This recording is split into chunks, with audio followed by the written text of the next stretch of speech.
If you like the video, make sure to like, subscribe, and comment.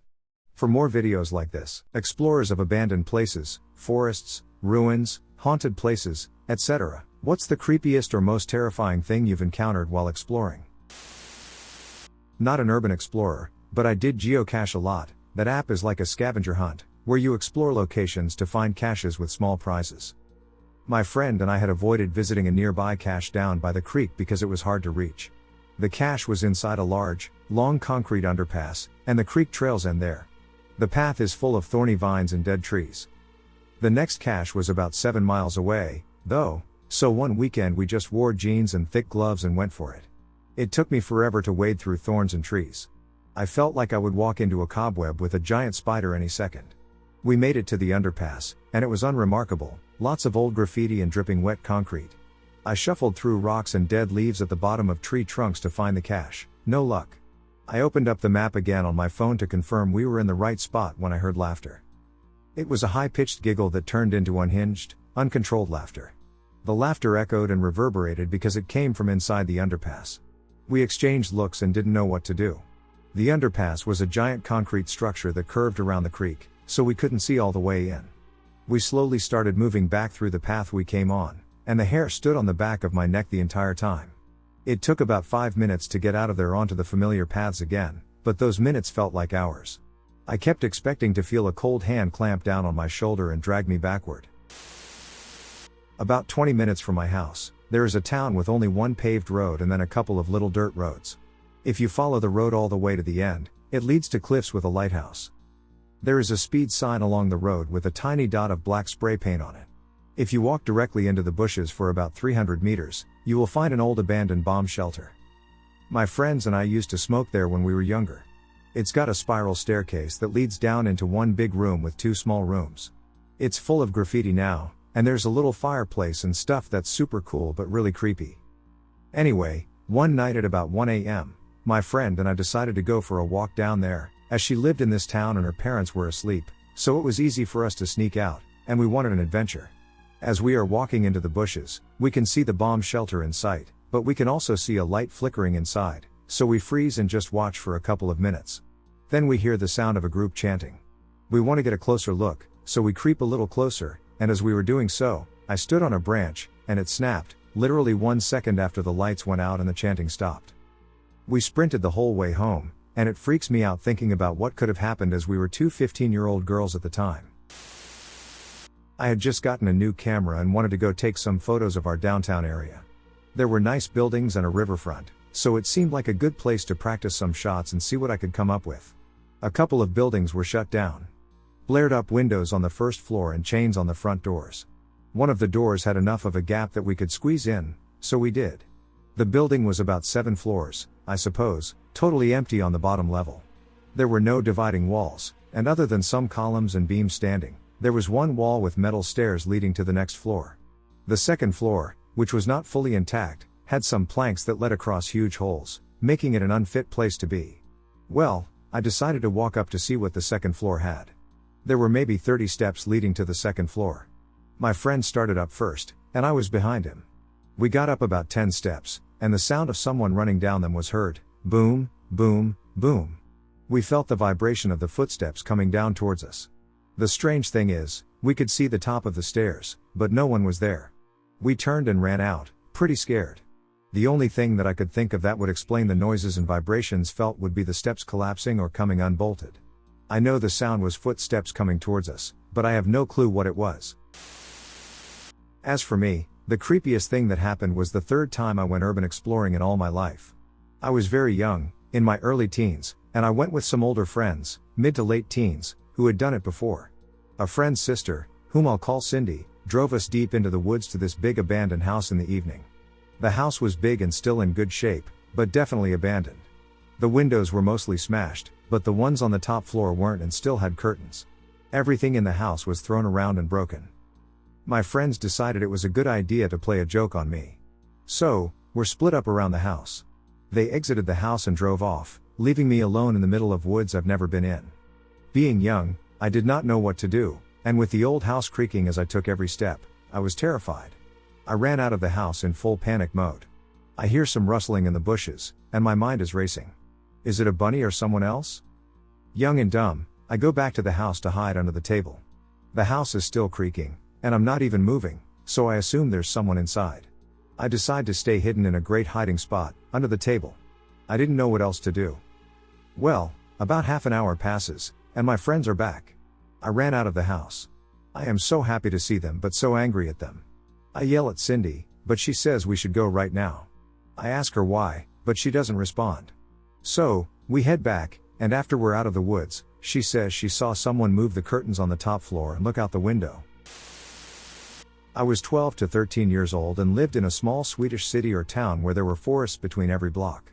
So these experiences all started when me and a couple of friends decided to explore a small forest in the middle of the night. We walked into the forest, and when we got pretty far, I saw a white figure on all fours run down a ditch, and then my friends started to scream and run back.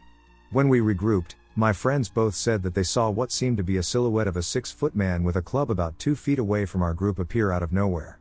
The odd part is that my friends were synchronized when explaining the man's details, but we brushed it off, not realizing that next to the forest was a cemetery and that the silhouette was probably a ghost from said cemetery.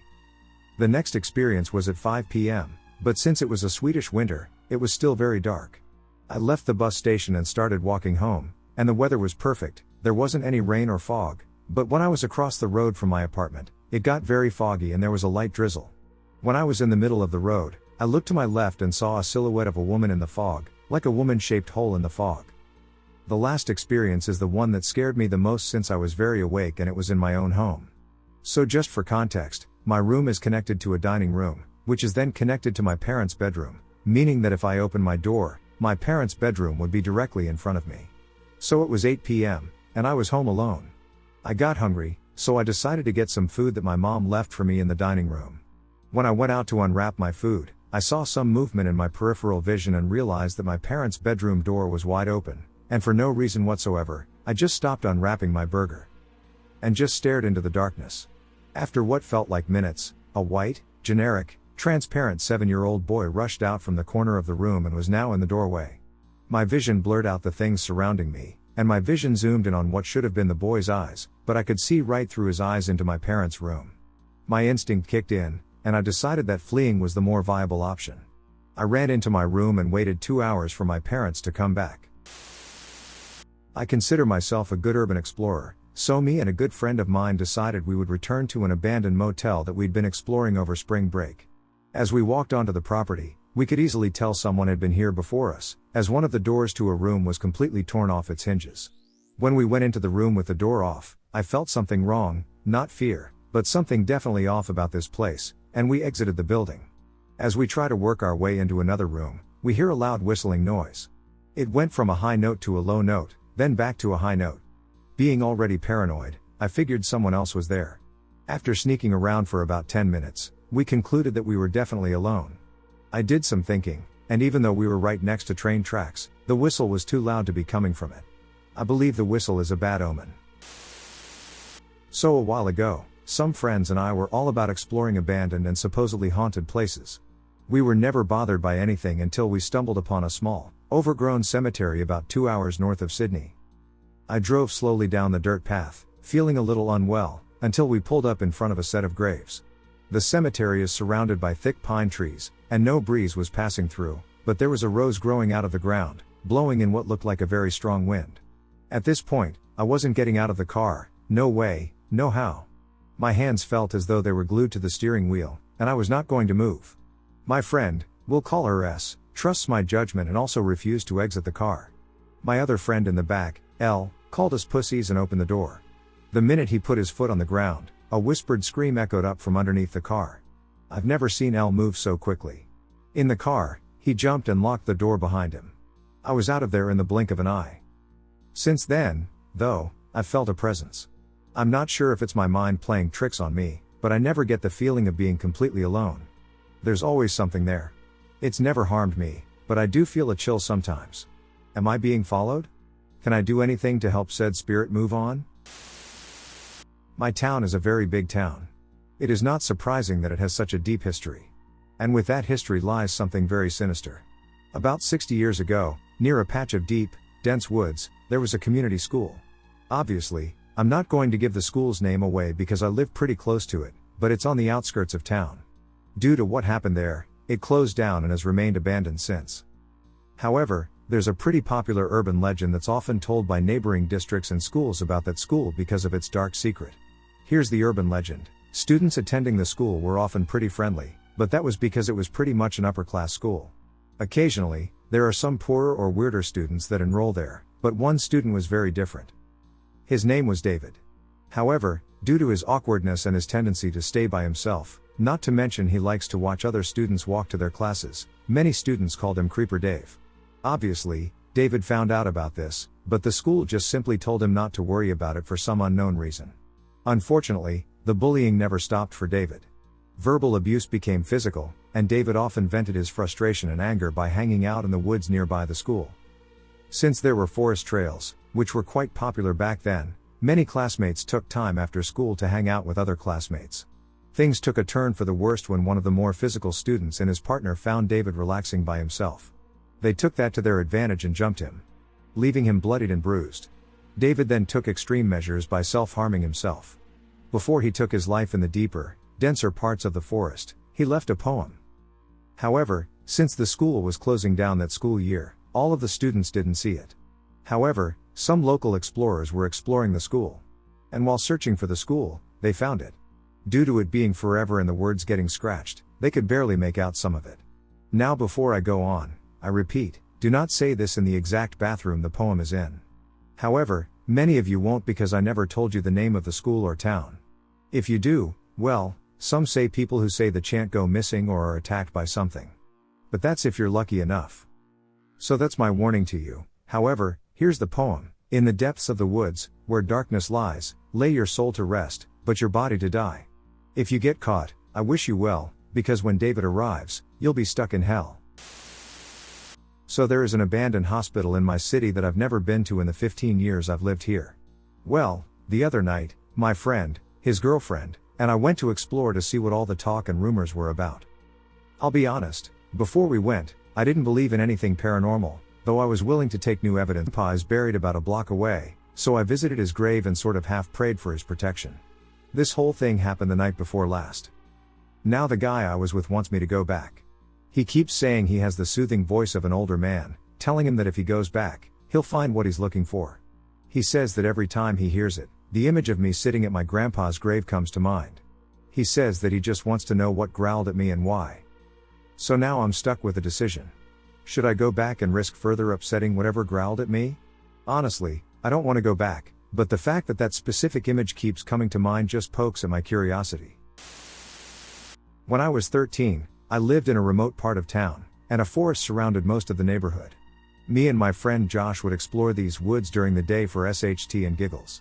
For a few weeks, we've been hearing whooping noises during the night, and being the retarded teens we were, we decided to check it out.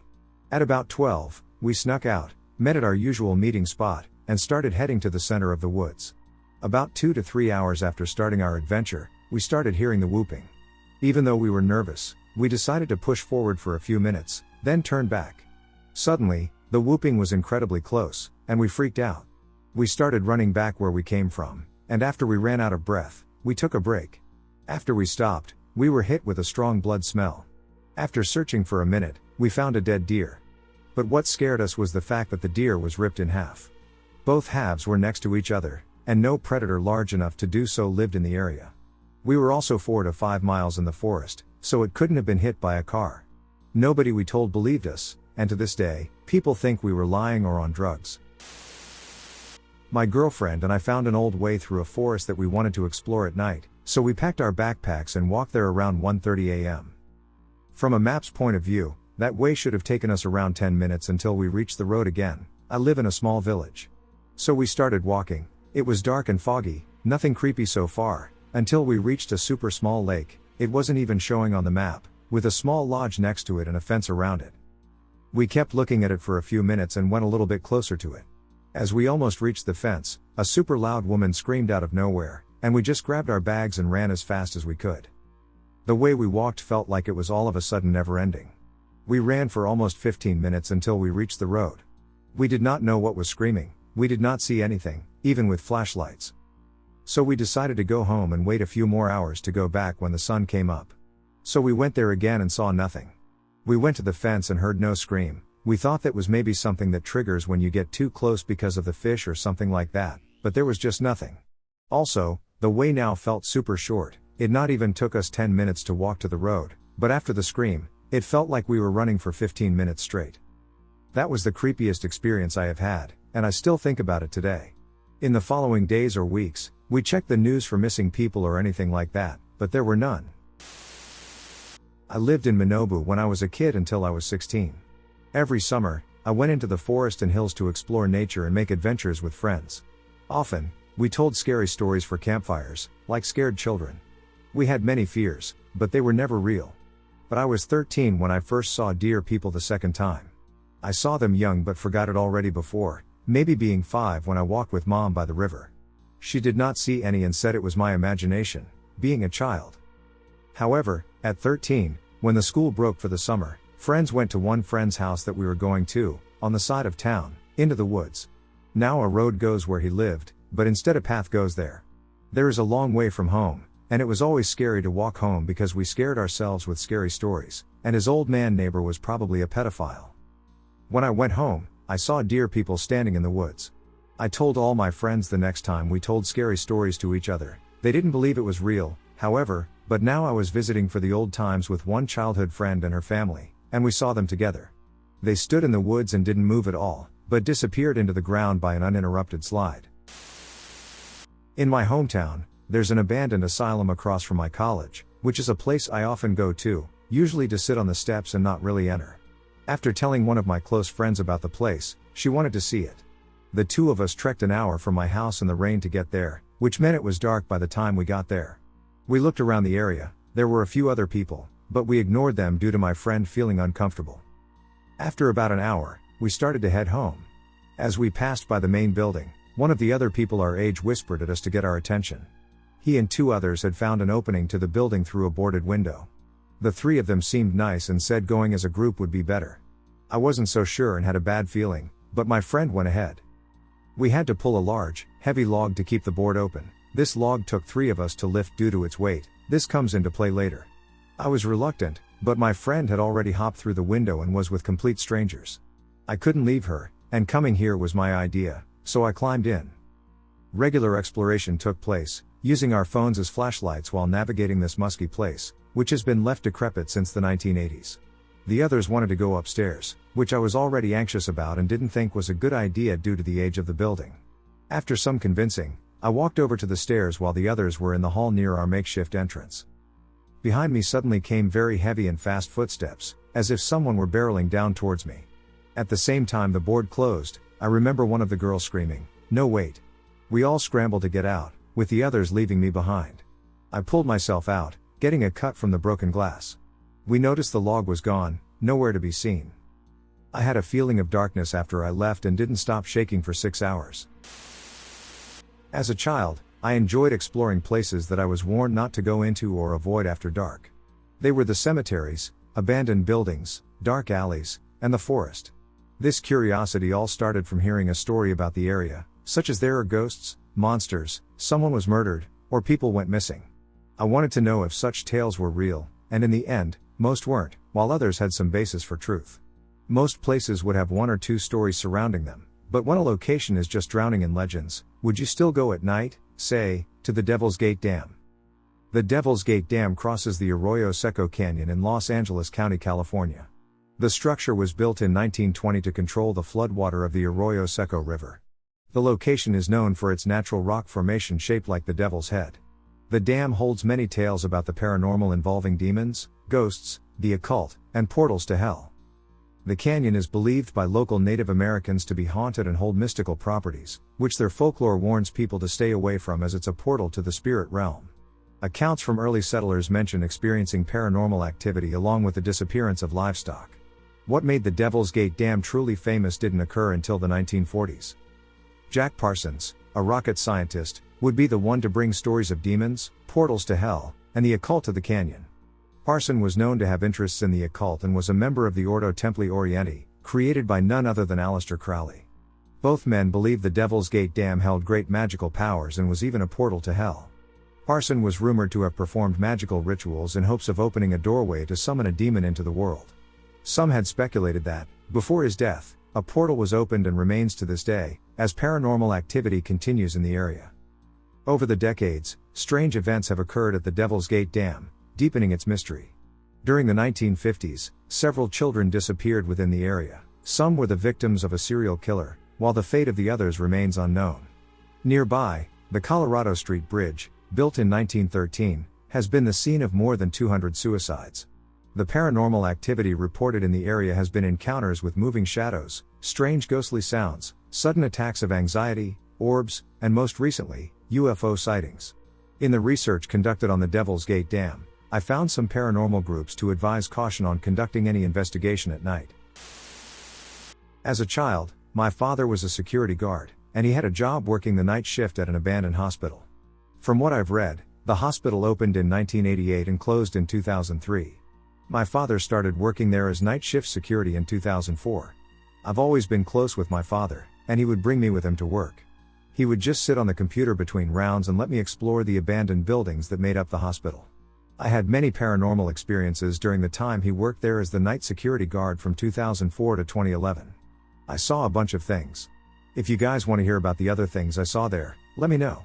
This one stands out because it was my first experience there. I was exploring, and I had wandered into the old ICU when I heard humming coming from one of the rooms. I walked in there, and I saw a young woman, probably about 20 with long black hair and blue eyes, sitting on the bed.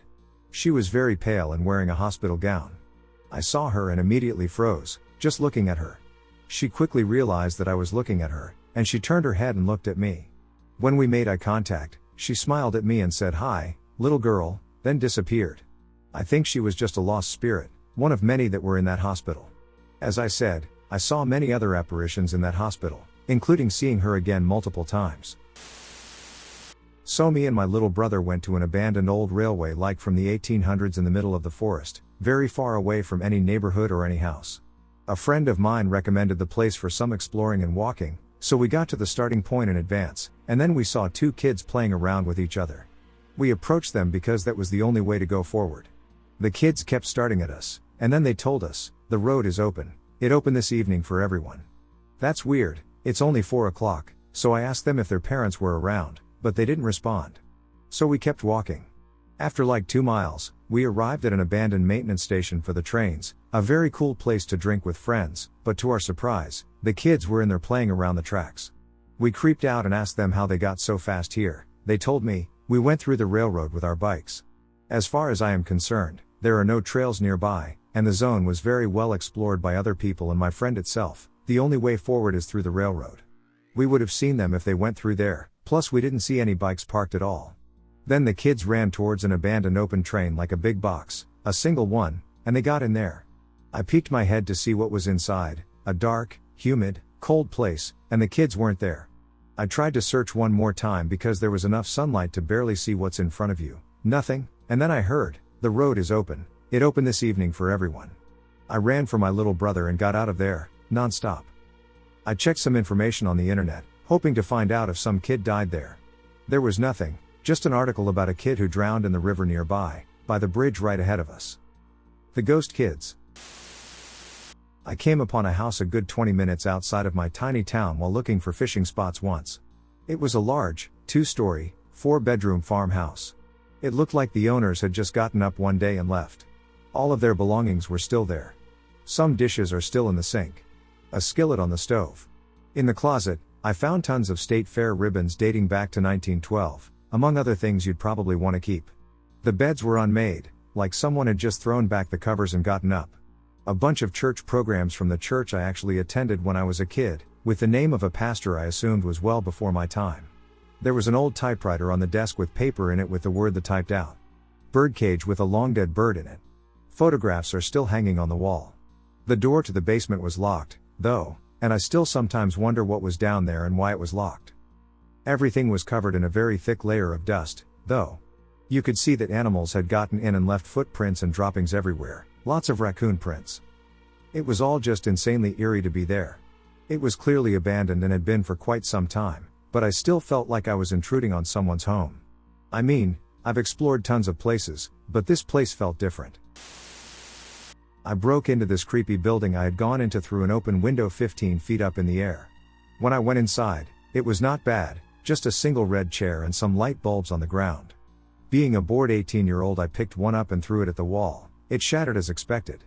I went around looking at the place. I decided to leave when I saw a bunch of huge spiders, and ducked that shit. After I walked back to the room where the window I came in through and the red chair were, when I walked into the room, the chair was moved all the way across the room, right under the window.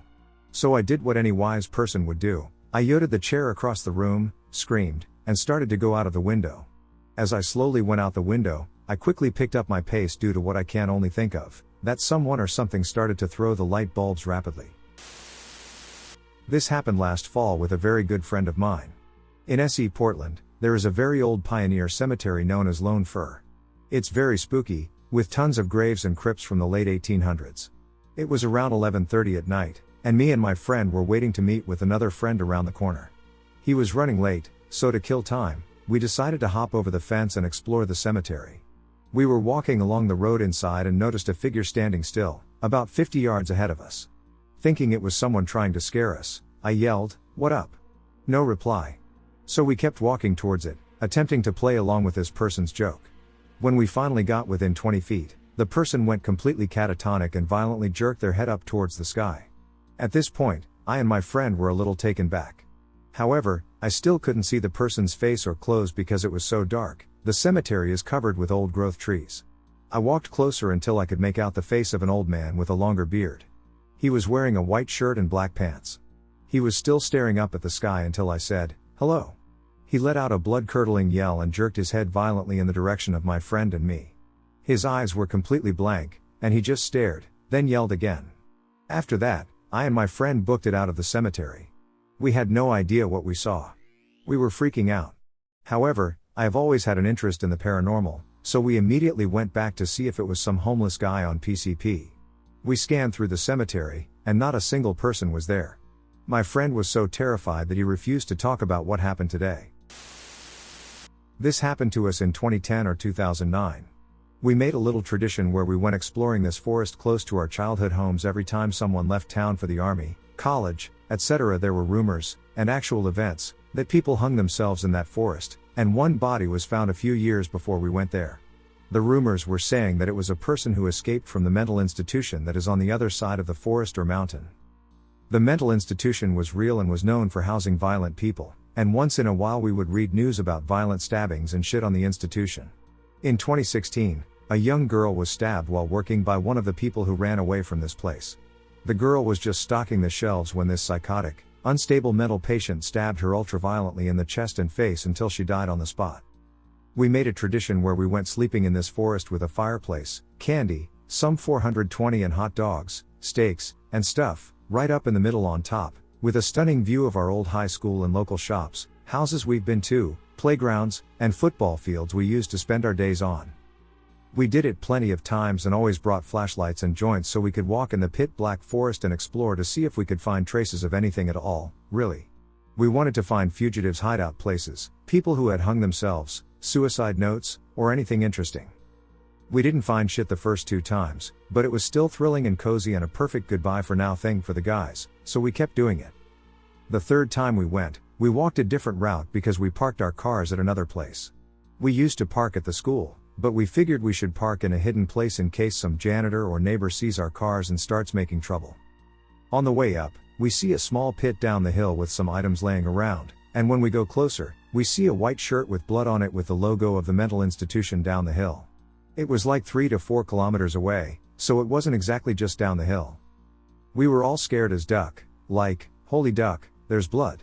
And everyone started looking around and got nervous, and the one who touched the cloth shirt was really anxious about it. First it was like, duck, this guy probably has AIDS and shit. Then it turned into, OMFG, what if something happened to him? What if he died and I touched his blood? And we were just chuckling it off, like, don't worry, Lamau, we were all here and saw it, we will make sure you won't get arrested. We rushed back to our site, where all of our things were, we lit some joints and talked about it. We were still slightly shaking and wondered what could have happened. Did he start to bleed here or at the mental home, and why did he bleed? Probably just cut himself on some trees or fell or something.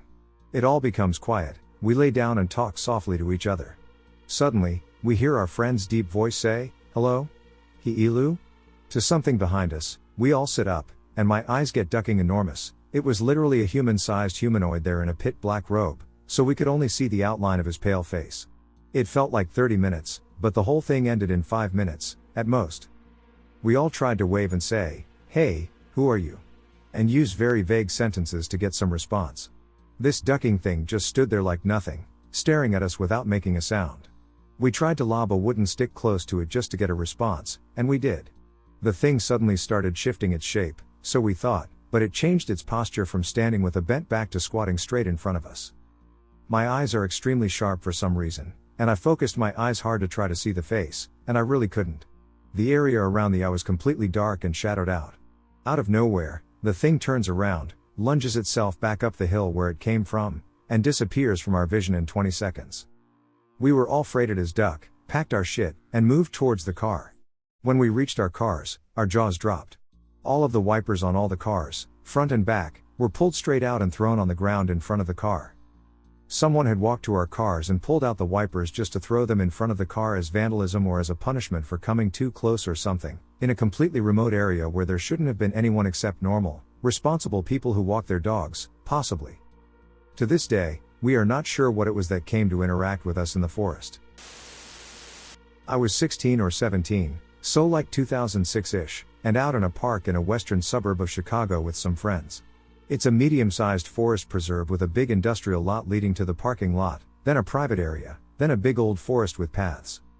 We're walking around the forest for a few hours in the early afternoon and see some random pentagrams around and stuff. Honestly, nothing super out of the ordinary, but they seem concentrated by this field, which is probably like 2,000 square feet of 4 feet tall grass. For whatever reason, I thought it would be fun to walk into the middle of the grass field. Right in the dead center, there is like an 8-foot long, 3-foot wide rectangle of freshly dug ground, perfect for a body. Because of how tall the grass was, it was almost totally covered, but when I moved the grass back, it was like a burial mound. I told my friend we had to leave, and so we beelined back to the parking lot. My friend didn't smoke in his car, so we had a cigarette next to the car. The cop pulls up, and we're underage, so we flick our cigarettes and start to get in the car. The cop turns on his lights and stops us. Once he sees we're kids, he says something like, "Better get out of here, it's not a good place to be after dark." Everything started with me and a couple of my buddies hanging out at my place. For the sake of this story, I will name my 2 friends Michael and Lucas. Basically, everyone got pretty much wasted from drinking too much cheap whiskey Michael brought with him. It was around 2 a.m. when Lucas, still a bit drunk, suggested we go and explore the abandoned insane asylum. So since there was really nothing better to do, we all agreed to the 30-minute drive. We grabbed our backpacks, some water, 3 flashlights, and a big hunting knife for protection. Lucas also brought a couple of graffiti cans for obvious reasons. Yeah, he was into that stuff at the time. The drive was relatively unspectacular, with the exception that Michael almost ran over a rattlesnake laying in the middle of the road. When we arrived, the sight of this huge asylum just standing there for all these years made me feel a little uneasy. But my doubts quickly evaporated as Michael and Lucas were already going around the place looking for an entrance. We finally found a window that was not completely boarded up with beams, and then crawled head first through the small opening. I quickly got on my feet and let my eyes adjust to the darkness that completely surrounded us. We powered up our flashlights and began wandering through the corridors, with rooms on either side. The walls were pretty much all covered in graffiti. So Lucas suggested that we should look out for a basement entrance with the intention of finding a free spot for his graffiti. After a 30-minute search, we finally found the basement entrance. The stairs were rusty and creaked with every step. The whole basement smelled terrible. Lucas quickly disappeared down a long hallway with rooms on either side, Michael and I keeping pace up behind him. As we wandered off further into the dark hallway, where our cheap flashlights were only poorly lit up, the terrible smell even grew worse. I can only describe it as a mixture of vomit and rotten eggs. What struck me as odd was that all the walls were pretty much clean, unlike the site we made on the first floor. It almost seems like nobody has ever made it all the way to explore the basement level. Everything was going relatively smoothly up until the point when Lucas started making much noise by shaking his graffiti cans in order to prepare them for his act of vandalism. So he started spray painting one of the nearby walls. Michael and I just watched him do his thing. When he finally finished his piece, the smell of aerosol in the air almost drowned out the horrible stink that was still in the air. As we made our way down the hallway, I could tell that the smell came from a small room further down to the left of us. At this point, we were all pretty freaking out about what we would find in that room. I had the hunting knife tight in my hands as I approached the room and shined my flashlight on it. The light beam hit, and, I kid you not, a circle of burned out candles. In the center of the candles was a dark object hanging from the ceiling. At this point, I had to vomit because of the smell coming from this room. Michael was the bravest one of us as he stumped into this room, grabbing a metal bar from the pile of junk next to him and poking the object with it, as right then we realized the huda amount of dark brownish stains on the floor under that thing. We all quickly sobbed up due to the situation as we heard several voices and fast approaching footsteps from across the other hallway. I never ran that fast in my entire life. It's really amazing what adrenaline can do. We finally reached the set of stairs and sprinted through the floor. As we finally reached the window we had entered from, Michael also vomited onto the floor. Lucas then realized that he had left his backpack full of his stuff in the basement, as he had not had enough time to pick it up. We sprinted out front, got into my car, and hightailed it out of there. As far as I know, we only have suggestions of what we saw in that basement. Maybe there was some kind of satanic ritual taking place there. Or we just stumbled across a murder scene. We haven't told anybody this story. In fact, Lucas told me that he had not had a good night's sleep since that day, knowing he left his wallet and his backpack there, keeping all his personal information, including his home address. One of my favorite pastimes is walking and exploring cemeteries. I went to one I've been to before, but due to its size, multiple trips have been taken to explore it all. I came across a grave with no name, no dates, and nothing except for forever in our hearts on it. I haven't really seen a grave with no name or date, so I stepped down to take a closer look at it. It was decorated with a pinwheel, the things you stick in the ground that spin when the wind blows, and a really old, dead bouquet of flowers. There were other graves around it, with some pinwheels as well. But when I stepped down to look at it, the pinwheel instantly started spinning. I didn't think much at first until I backed off it, and it completely stopped as soon as my foot left it. Note, the other pinwheels around the surrounding graves weren't moving at all, it wasn't windy. I thought that it was weird, it stopped, so I went back and forth 5 times. Crouching down to look at it and then stepping off it. And every single time, it started and then stopped. It was changing speeds too, it did a slow 2-loop spin and then started going fast as hell. It may just be a weird coincidence, but I think otherwise. As I said earlier, I had been to this cemetery before. Every time I go, I always catch weird orbs, and I've gotten multiple apparitions on camera too. So I'd like to say this place is full of energy. One of my more perplexing stories is when my friend and I were about 15 and in the graveyard of my hometown. I've tried to get paranormal evidence from graveyards, and honestly, most of the time, graveyards are the least active compared to other locations. My 3 friends and I, my best friend and my other friend plus her boyfriend, snuck out of our houses to walk around town and hang out, which was a common occurrence because our town is boring but fun to explore at night. We all ended up sitting in a school field chatting, and my best friend and I came up with the idea to explore the graveyard, which was right across the road from our field. The couple said they were hanging back, and my best friend and I went in by ourselves. At first, nothing really happened. There's one dirt road going through the graveyard, and there are a lot of evergreen trees. We were just walking around for about 15 minutes, and nothing was really happening, so we decided to walk down the dirt road back towards the field. We heard a sound like footsteps behind us and looked at each other before looking back. There was basically a shadow of a person behind us with no hair and no discernible features standing there. As we looked at it, I could only describe it as spider-like. Run towards us. It looked like it got on its hands and knees, but backwards? And he was probably laughing, but when we got back to them at the field, they were both sitting exactly where we left them. There was no way, either, that she could have gotten back to that spot quicker than us or without us seeing her. We were very shaken, and the couple didn't really believe us, but we both had the exact same story. It's one of the most disturbing stories I think I have heard to date. Over a year ago, me and a friend decided that we were going to do some urban exploring. Before we set out to find places to explore, we stopped and got some disposable vapes.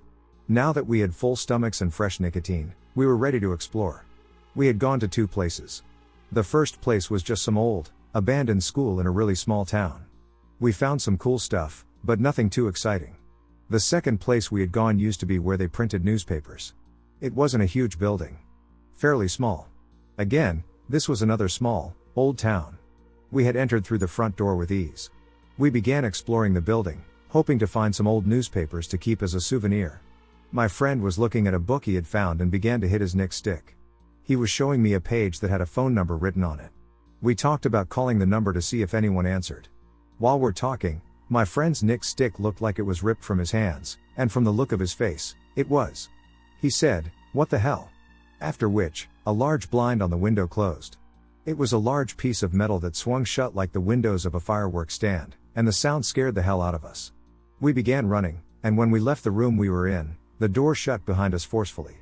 We ran out through the front door like we had entered, and I swear to this day that this happened.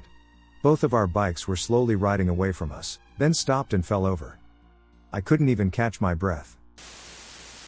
I went into an old abandoned pub in my town, graffiti and shit everywhere. I had to sneak in by climbing onto the second floor and going through the window. I was with a few friends. We went downstairs, which was completely ruined, into the basement, which was a little stairway that led into a very dark room that was decently wide. I couldn't see anything, and then all we heard was a little screech and loud footsteps running towards us. I don't really need to say that we booked it out and never looked back.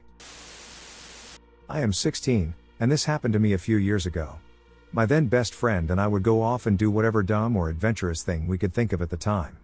Being teenage guys, neither of us wanted to show any fear. We lived near a small bayou, and sometimes we would ride our bikes alongside it or explore some drainage areas. Of the two of us, I was the more sensible one, meaning I knew better than to go certain places or hang around the kinds of people he eventually got involved with, the reason we are no longer friends. One day we were bored and thought about the skate park that was being demolished so a new neighborhood could be constructed. He told me about a factory, I'm not sure what it was, but it looked like a boat repair place, that had been closed because of a fire and was less than a 1/4 mile away from us. This is getting long already, so I'm just going to cut to the chase as best I can. We ended up going around the side of the compound that borders a bayou and through the back wall of the compound. The outside was kind of in a dilapidated state, but it looked relatively clean. In the courtyard, there was a front fence and gate made of sheet metal, so no one could see us. To our right, there was a building that was low to the ground. It looked like a barn for horses, but it was made out of sheet metal and housed boats with a roof that looked like a bomb fell through it. There was also a main building that was 1 story but looked like a giant hangar. It was 30+ feet tall and had most of the rusty, scorched, sheet metal walls blown or stripped off of the frame. Inside, there was a large open floor space that opened to the center of the compound. There was also an office area with a single hallway, a door that led out of the hangar, and another door that went out front on the opposite end. This second door was locked. We tried to open it and even kicked it, but it was solidly shut. We goofed around in the large open area for a bit, then decided to go into the office area. Here's where it gets scary. In the office area, there is a single straight hallway with a bathroom on the opposite side of the hallway, across from the entrance door to the large space. There were 3 other rooms, with 2 on the bathroom side and a single larger one on the side with the hangar door, which was near the front exit that was on the opposite end of the hall. We go from room to room, looking around, and even spend at least a good 10 minutes looking through the larger room. After having our fill of exploration, we decided to head back to the hangar entrance door and stop by the bathroom to crack some toilet jokes.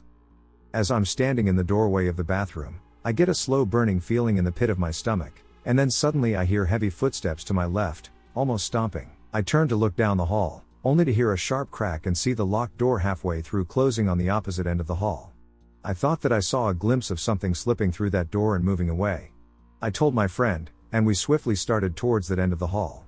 We looked in the large room that was right next to the door that just opened. As we looked around, we started to smell something pungent and burning.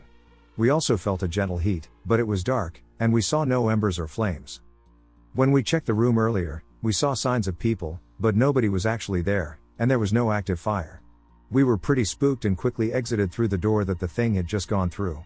We were now on the street and didn't see anybody around but the few cars that were driving past on the road. The wind and silent rumble of the road make us realize that any calls for help would have been in vain. The time between me hearing or seeing the thing and us leaving was no more than a minute. We went home and haven't been in that area since. What makes it scary in my mind is the fact that a fire happened some time before, yet we still smelled burning. Also, that door was locked. We even tried opening it once we got inside.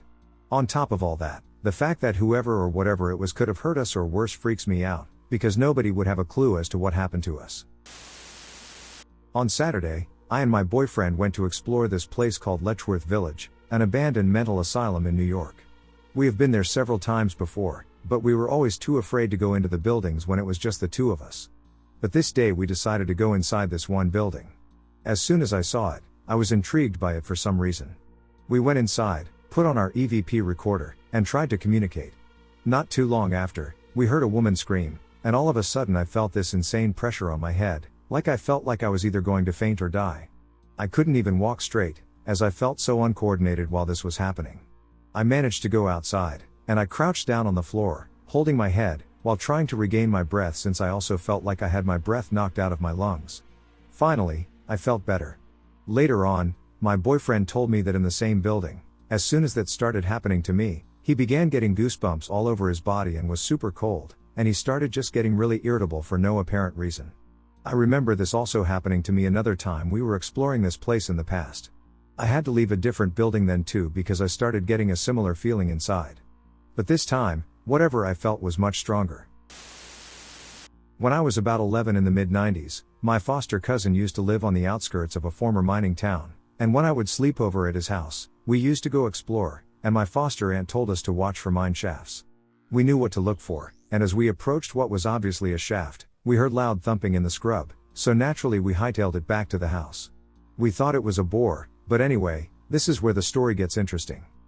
A few months later, my foster mother told me that one night her sister, foster aunt, went to use the outhouse because there was no internal plumbing at the time, and she spotted the ghost of a Chinese miner carrying buckets of silt.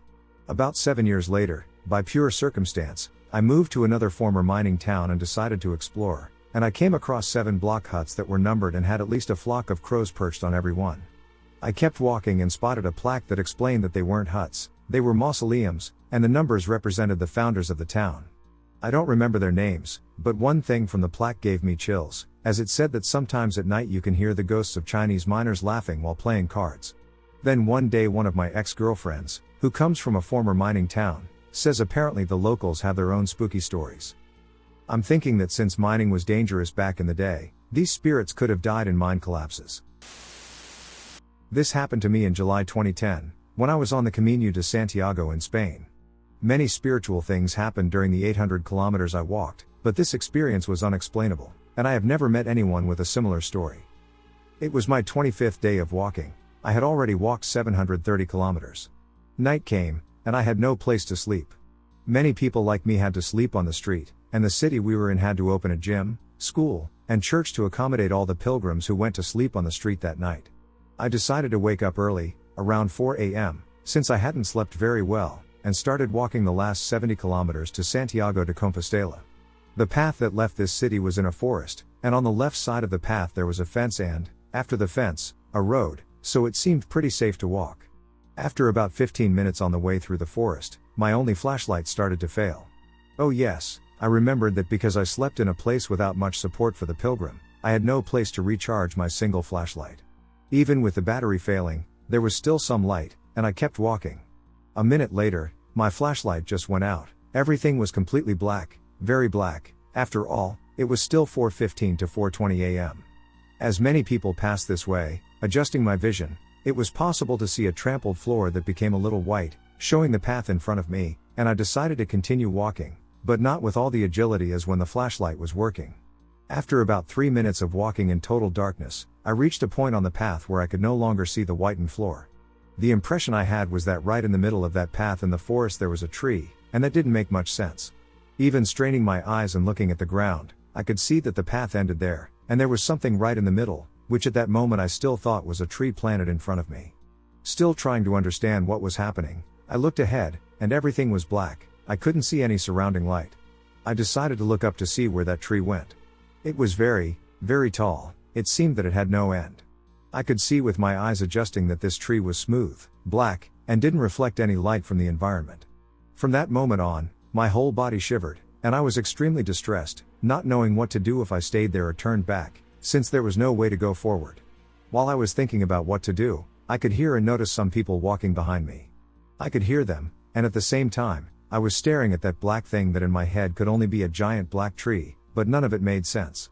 After a few more seconds, I could hear them getting closer, and I could see a ray of light that was from their flashlight getting closer and closer. A few seconds later, their light reached me, When that beam of light illuminated me and illuminated that being that was in front of me, it took off like a jet rocket so fast that I could feel the wind blowing hard on my face. Yes, it wasn't a tree. There was a being that I had no idea was standing in front of me, right in the middle of my path. This being had no eyes, wings, or any shape that I could recognize. It looked more like a monolith like the one from the movie 2001, an odyssey that took off with tremendous force without making any noise, just throwing all that wind in my face. I was astonished. The two men who were walking arrived, and I asked to accompany them until the sun came up. So I did. Between my flashlight going out completely and the men approaching me, it took about 3.5 minutes, so my meeting with this being in the middle of the way took a few seconds that at the time seemed like an eternity. I was about 8 or 9 years old, playing with my little cousins at their parents' house during a family gathering. Behind their house is a large forest located in northeast Florida. My cousins, their neighbor, and I were playing hide and seek in the forest, and the only rule their parents had was to stay within sight of the house. Of course, we didn't listen. I was getting bored of the game and wanted to do some exploring. I convinced the other kids to join me as we headed deeper into the forest. I noticed this ball of light floating in midair. I thought I was seeing things. I remember rubbing my eyes just to make sure it wasn't in my head. I asked my cousins if they saw it too, and when I pointed it out, they confirmed it was there. It was bright and bobbed back and forth, changing from a yellowish color to a transparent green hue.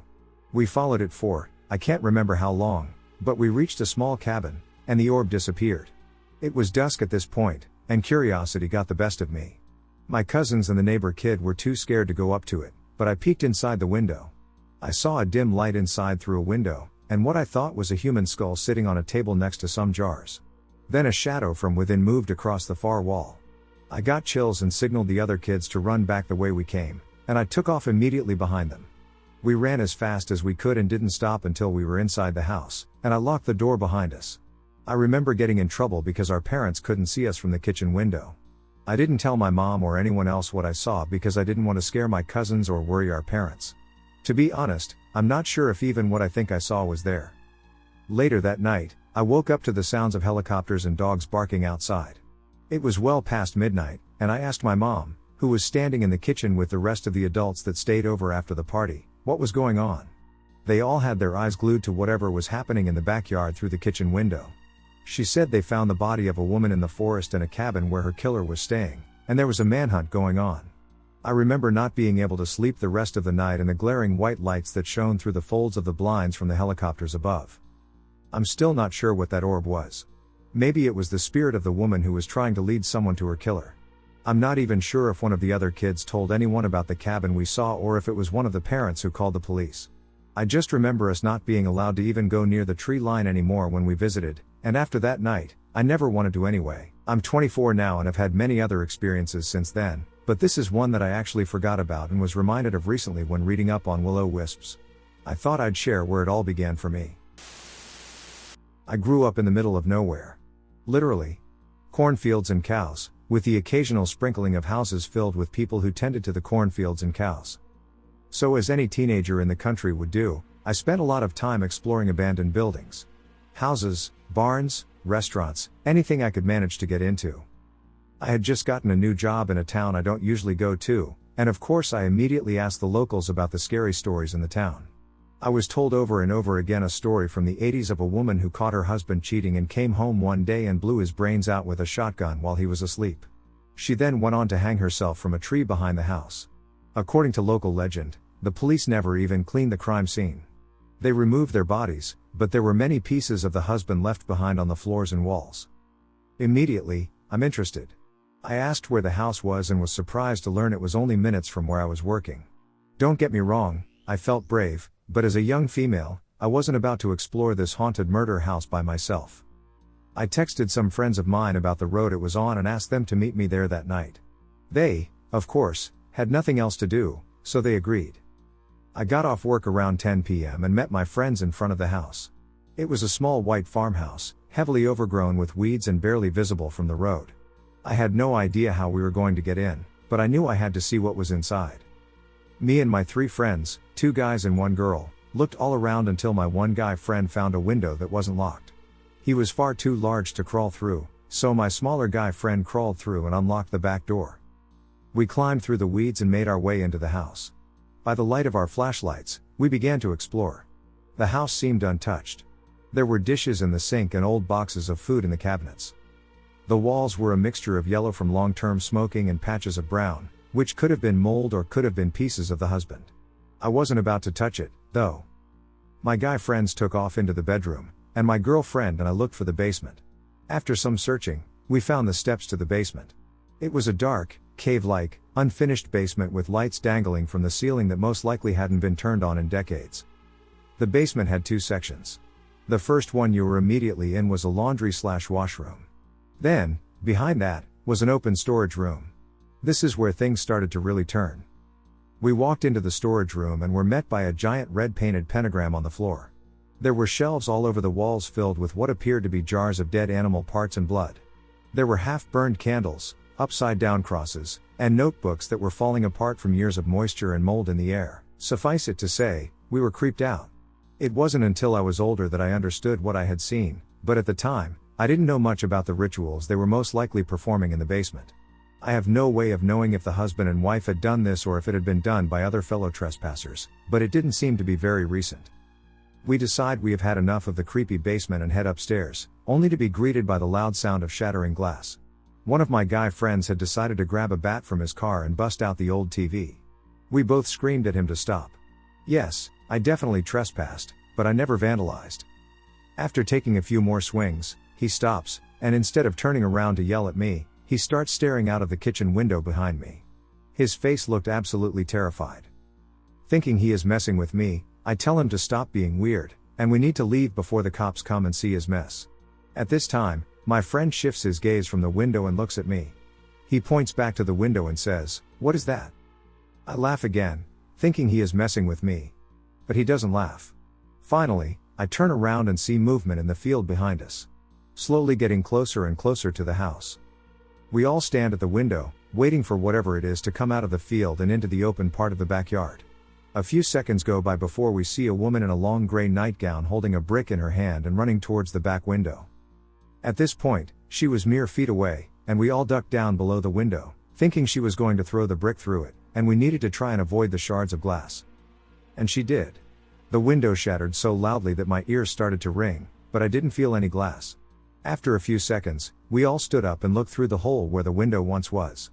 The woman was gone, and the glass from the shattered window was outside on the lawn. She threw the brick at the window, but the window broke out instead of in. We all shared a collective "duck this," and ran out of the house and back to our cars. We spoke about it a few times after, but never to anyone else since we were convinced they wouldn't believe us. The house has been torn down, and the lot is now an extension of the field behind it. I don't know exactly what we saw that night, but I know I'm certainly glad that house no longer stands. I'm an avid urban explorer, and in December, a friend and I drove to a location about 45 minutes away from home. It was in a small town in Pennsylvania. To get to the abandoned house and more or less crumbling house, we had to drive on a 1-lane road through a forest. When we entered that road, there was a dead deer lying on the side of the road. Not uncommon, but it would be later on. Then her GPS malfunctioned and told us to return to the route, even though we were already on it. The arrow was pointing in the opposite direction we were going, away from the forest. We kept driving anyway and turned into the parking lot. There were only a few cars. There's a walking trail in the forest that people use to bike, run, etc. We go to the structure and an old water tower and take some pictures, and then decide to take a walk on the trail.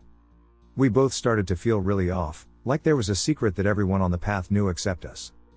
We were the only ones on the path, and we were walking and making small talk when we heard a bike bell behind us.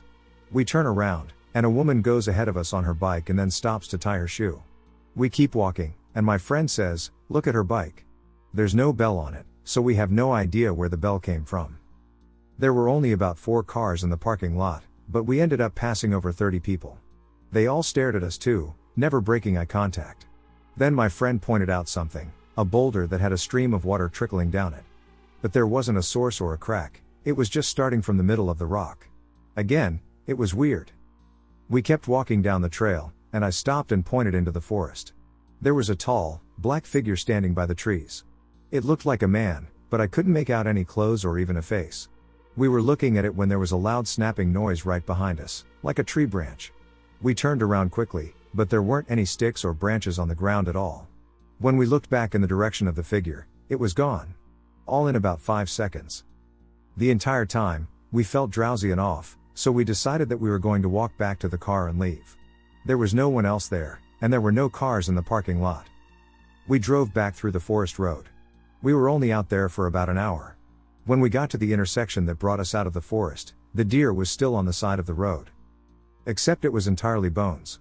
Just a skeleton. Not even bloody, it was completely clean. All that was left was the head, which was still on the skeleton. Nothing could have eaten or skinned it that fast, especially not without leaving any kind of fur or blood. At this point, we were freaked out enough and just wanted to go home. And then her trunk opened. There's a certain button on her car that you have to press, and her hands weren't even near it. She got out of the car to close it, and all of the doors in her car clicked and locked on their own. Except my passenger door. It stayed unlocked. We had service too, but her GPS wouldn't start to work again until we were out of that town. I don't really know what happened, but it felt like something in that place wanted us gone. And every time we pointed out something that was strange, something else would distract us from looking too closely at it. Does anyone know why they wanted us to leave? Or what could have caused it all? My wife and I were camping last night in the Blue River Reservoir in Oregon. We camp here often and decided to explore FSR 520. We found a cool abandoned bridge far back in the woods over Cook Creek. The spot was beautiful, and we were set up over the river on this long, abandoned bridge over the creek. If you've ever been in the Oregon woods, you know that they can give off a creepy vibe, and this was no exception, but it really was a dream campsite.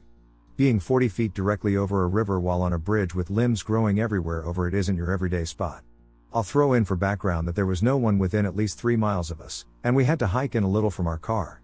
Approximately 1/10 of a mile. We explored around the area for quite a while and didn't come across anything out of the ordinary besides a pair of shoes and the name Mona written in ash on a rock of the fire ring. While we were sitting by the fire, I noticed a very bright flash of light over the river and snapped my head up, but I didn't see anything. A few moments later, I was paying closer attention and watched a ball of light float, even with the bridge 40 feet in the air, from one side to the other in the woods over 50 feet. The light was very blue. My first thought was that somehow headlights had come through, but I would have heard a car, and no man-made light could get to us in this isolated area. This blue light was unlike anything I had ever seen. I mentioned it to my wife but didn't want to freak her out, so I dropped the subject soon after. Later that night in the tent, we had the mesh lined up where we could see outside. My wife gasped and watched as the same blue light floated at the end of the bridge, 30 feet away, and hovered in the air. After a good bit of time, it shot into the woods. Being late at night, we were obviously scared of someone's headlamp, but it shot away 40 times as quickly as any human could go, and we saw nothing attached. Our dog left the tent and stared at that spot for the next 10+ minutes while also peeking down the side of the bridge very seriously.